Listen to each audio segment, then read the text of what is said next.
To be completely honest, I wasn't too sure either. Was it malice? I mean, surely not.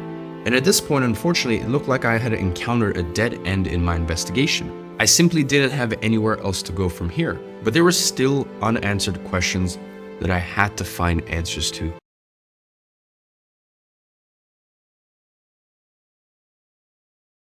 I mean, I knew that the American government orchestrated their way into war, but why?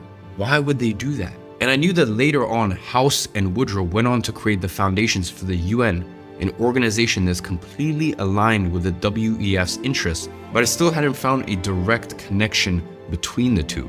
And why did Klaus have such a fixation on crisis in his book? You know, I sat with those questions for weeks, with honestly embarrassingly little progress. But it was only after weeks of going nowhere with my research that I was able to find something that would help me piece things together. It turns out that the answers to my questions were buried in an old and obscure book written by General Smedley Butler, titled War is Racket.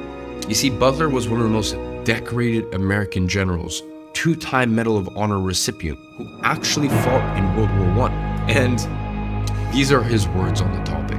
Woodrow Wilson was re-elected president in 1916 on a platform that he had kept us out of the war. Yet 5 months later, he asked Congress to declare war on Germany.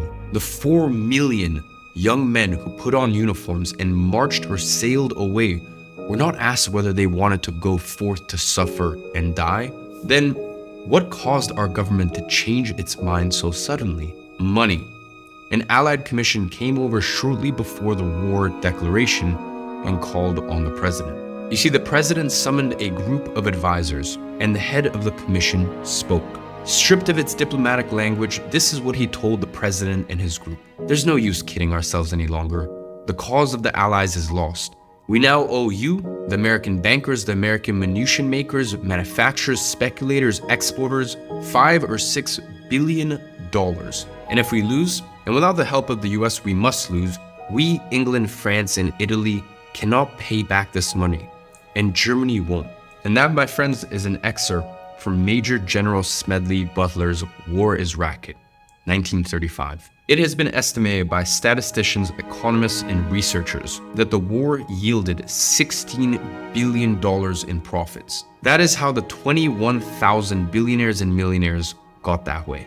Okay, so that answers one of our questions, which is why would Americans force their way into war?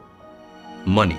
Now, it's not like that money went straight to the American government. You see, as we've seen already, there are shadow figures who control the government's agenda to align with their own interests. The Federal Reserve. Again, the puppet masters had been operating in the shadows for centuries now. So why was the creation of the Fed such a big turning point? You see, before the Fed, currency printing in the US was decentralized through multiple state banks that were in charge of printing money independently. And after the creation of the Fed, the bankers behind it now had managed to centralize money printing under one institution, which means they were now in complete control over the country's money supply.